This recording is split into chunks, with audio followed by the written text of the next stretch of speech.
Good morning. It's time for a garden tour, our July 2022 garden tour. I wanted to get this done last week, but life happens and the garden tour didn't. So today, let's check out the garden. We're going to start with some flowers, flowers on my front porch, and a lot of these are up here because the ducks annihilated my planters. So we have 2 new ducks on the farm, and they've been here, probably about 6 weeks, and they like to eat my flowers. So I had all these planters in the backyard, around the back steps. They were beautiful, and I came out one day and they were just destroyed. So I moved them all to the front porch. So far they have not found the front porch, and they're starting to come back and rejuvenate. And I've had to plant some more seeds in some of them to get them going again. Let that truck go by. And let's get started. All right, so I'm going to turn the camera so you can see where we're going. And I'm going to show you my front flower beds. I just built them this year.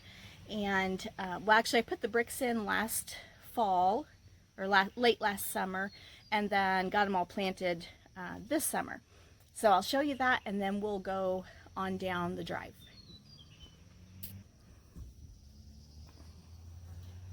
And I'm going to try to carry the camera and my coffee and talk and walk at the same time. We'll see if I can handle that.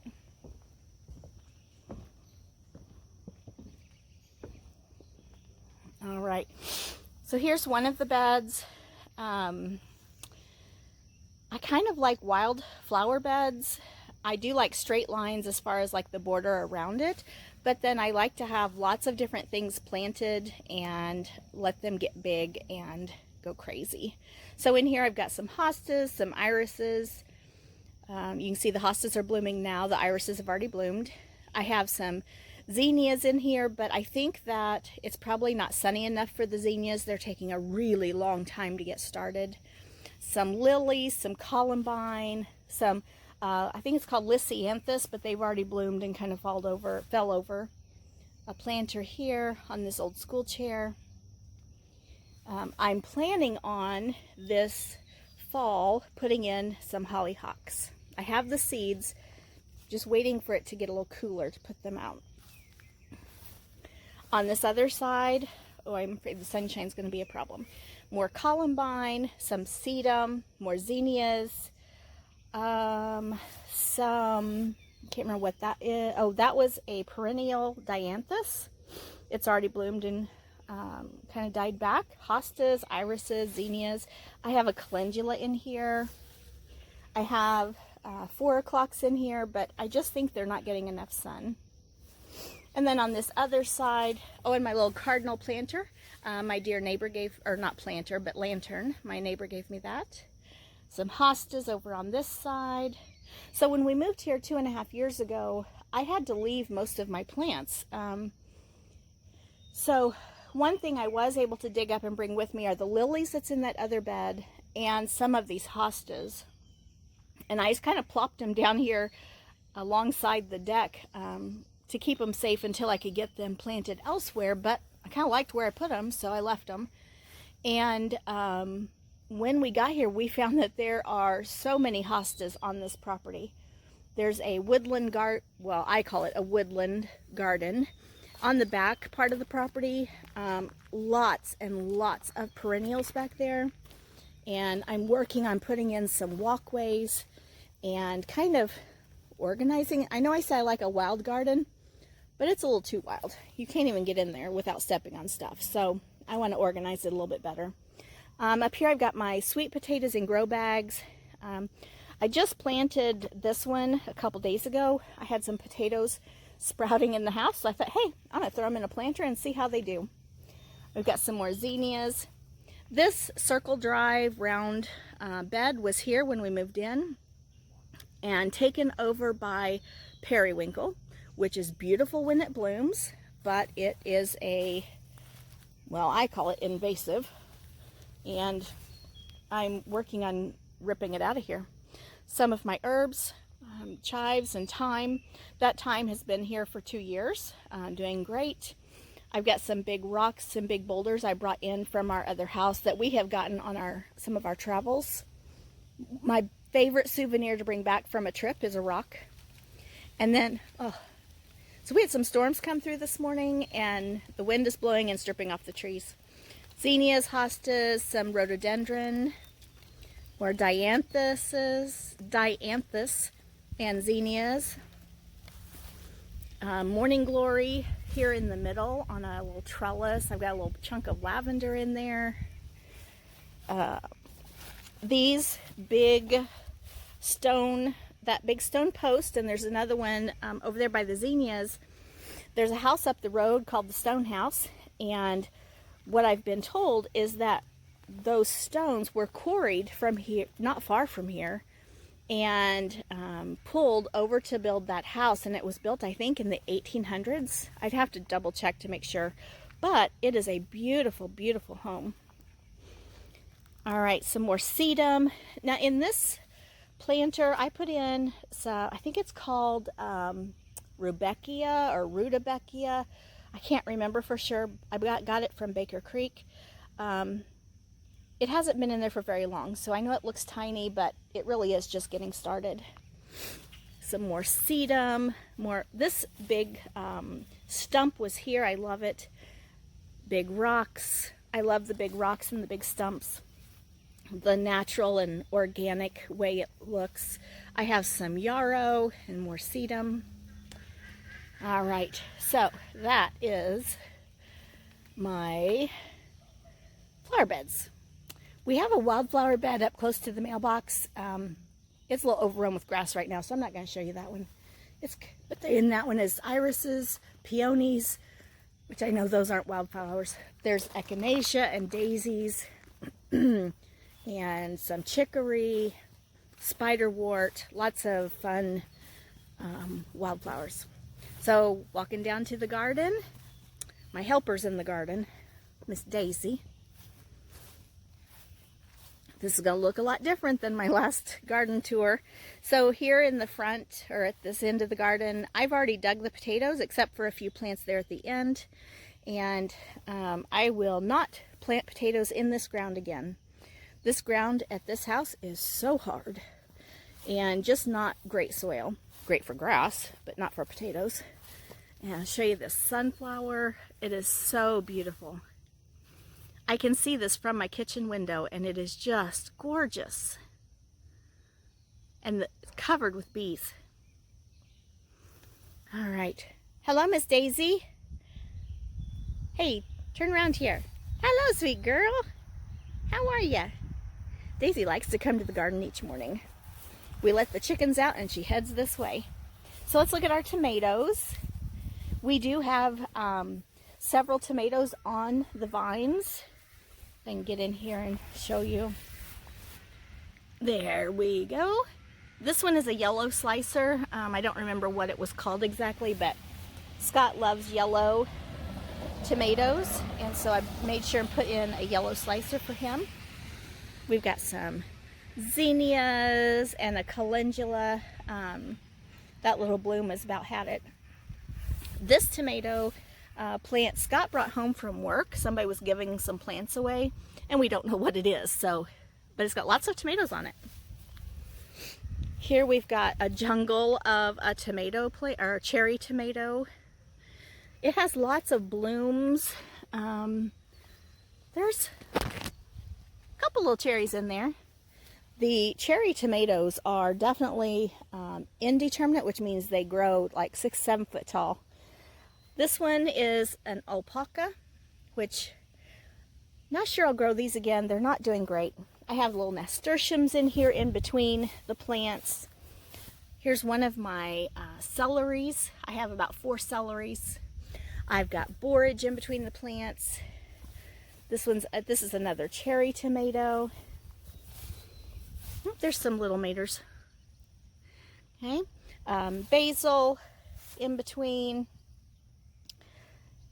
Oh, this one is struggling so badly, but it has new growth, and so I was going to pull it out and replace it. And then I saw all this new growth coming on, so I'm not sure what to do with it. So all of these that are struggling are Opalka tomatoes, and oh wait, no it's not. Let's see. This is a San Marzano, and then these three on this side are Opalka. So I'm not sure what to do with them. I think I'm just going to let them go and see how they do. I have pulled off one hornworm. I do need to do some more pruning because I've got some leaves close to the ground. I need to get out of there. More basil.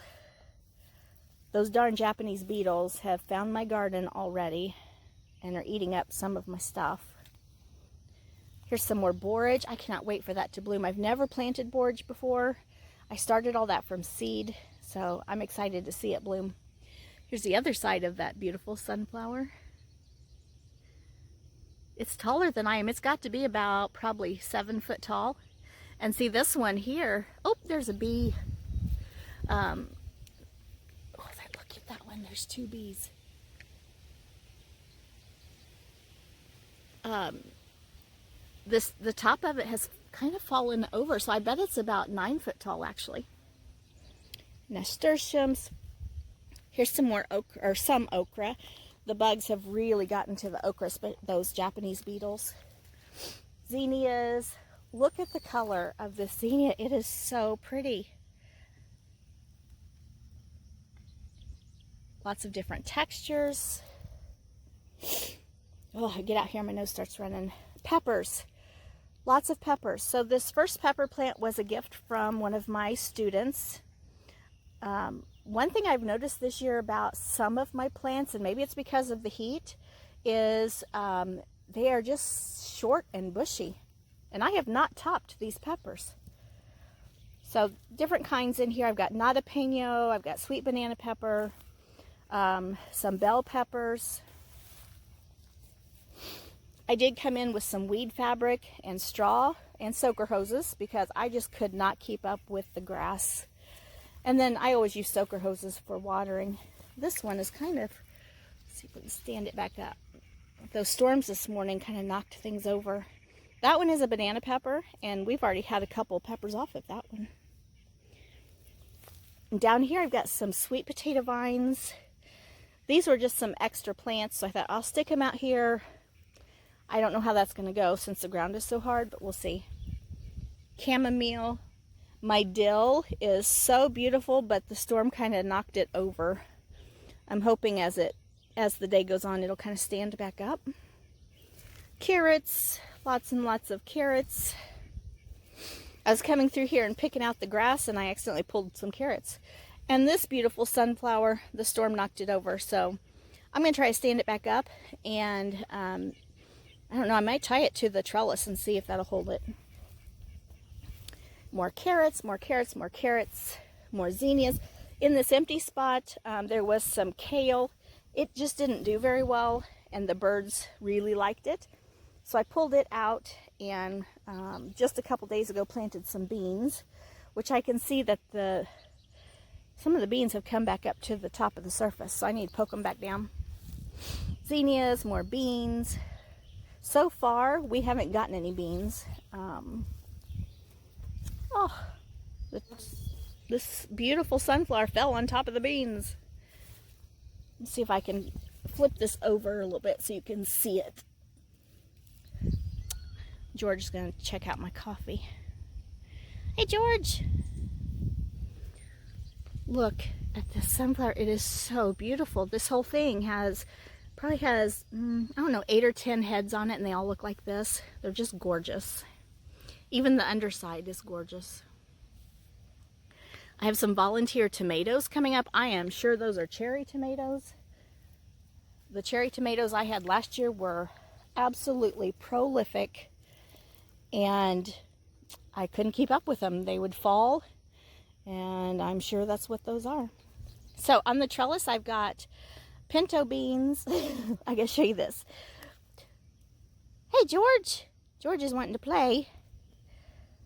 Can you get my boot? Oh, George! George and Daisy like to be in the garden. So that trellis right there, those are pinto beans, and I'm going to let them dry on the vine and shell them out so that we can make like ham and beans and refried beans, stuff like that. I have 2 trellises with pinto beans. Over here I've got some cucumbers.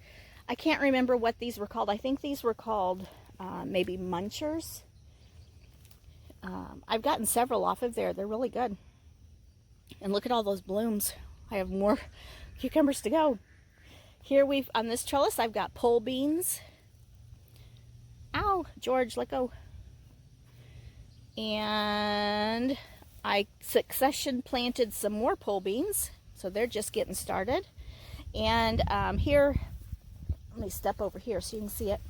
In front of the bush beans, I had radishes and zucchini. Zucchini died right away. I got 1 tiny zucchini.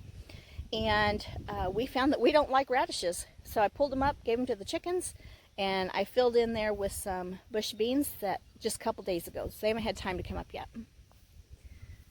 Over here, succession planted some more pole beans. So they're getting started. And then on this side, I'm going to turn the camera again. These are yard-long noodle beans. 2 different varieties. One has a green pod and one has a red pod.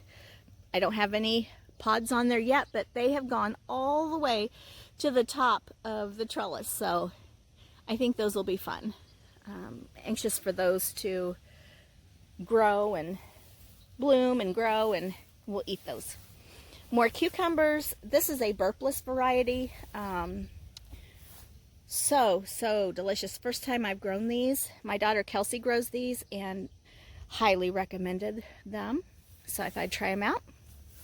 I've eaten a couple. In fact, I had 2 for dinner last night. They are delicious. Now this is honey nut squash. The squash bugs have already found my honey nut squash, but I've been out here picking them off and squishing them and squishing the eggs.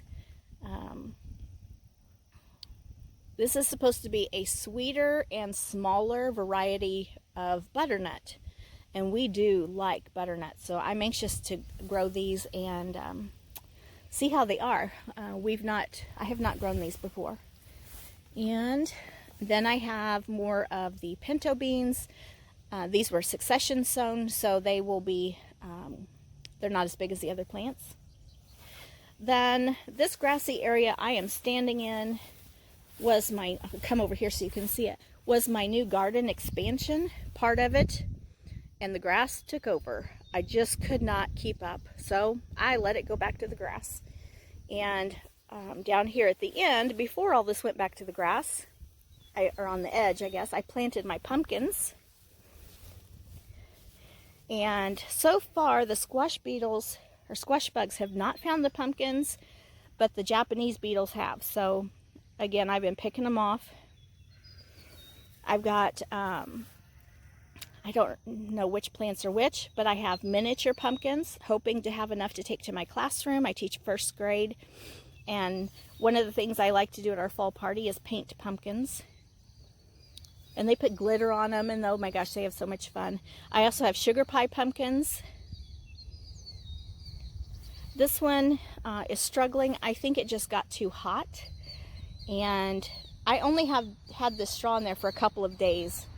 So I'm hoping the soaker hose and the straw and this rain we had come through early this morning will help. I planted Cinderella pumpkins,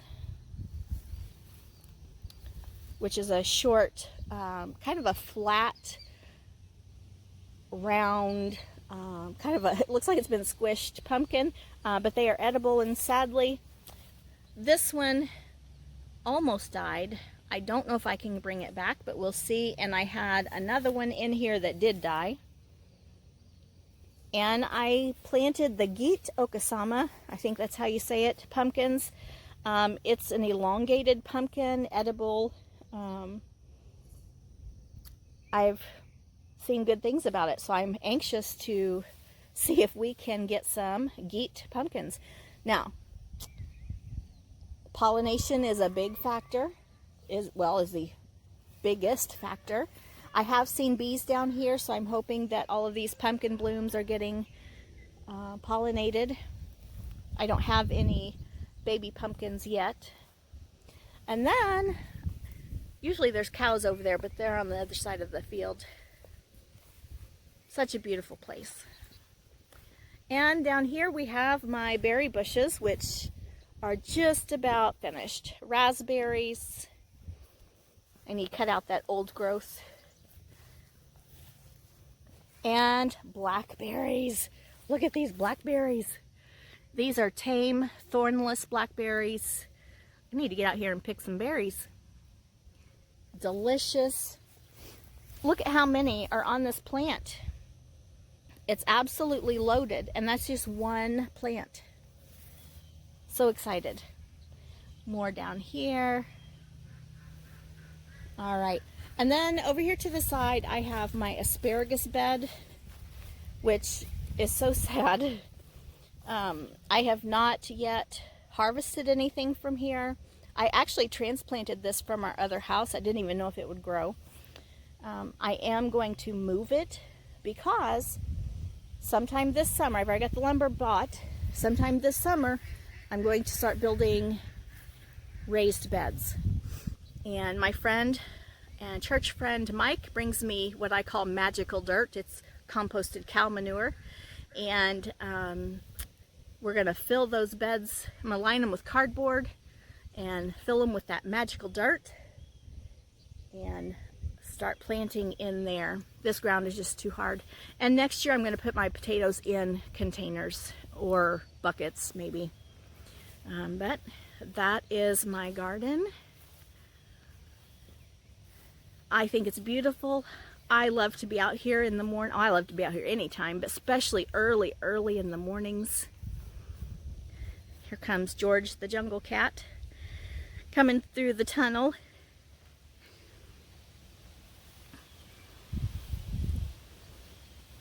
I have all these shepherd's hooks and things in here to help hold the soaker hoses in place.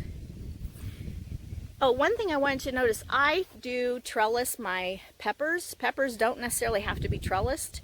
However, George and Daisy like to come into the garden and lay in the straw and occasionally dig. And so if I put a trellis around or right next to the peppers, that keeps them from digging them up or laying on them and squishing them.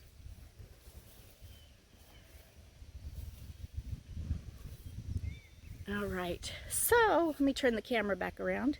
I was hoping the chickens would come out this way, but they're up by the house.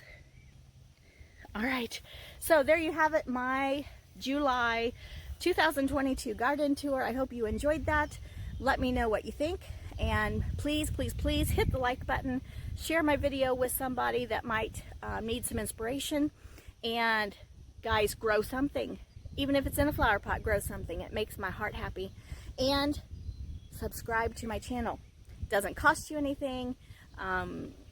Really, it benefits me more than it benefits you. So if you would, subscribe to my channel. I was hoping to get 100 subscribers by the end of August. I think I'm up to 13, so I'm getting there, slow but sure. And you all have a blessed, beautiful day. Bye.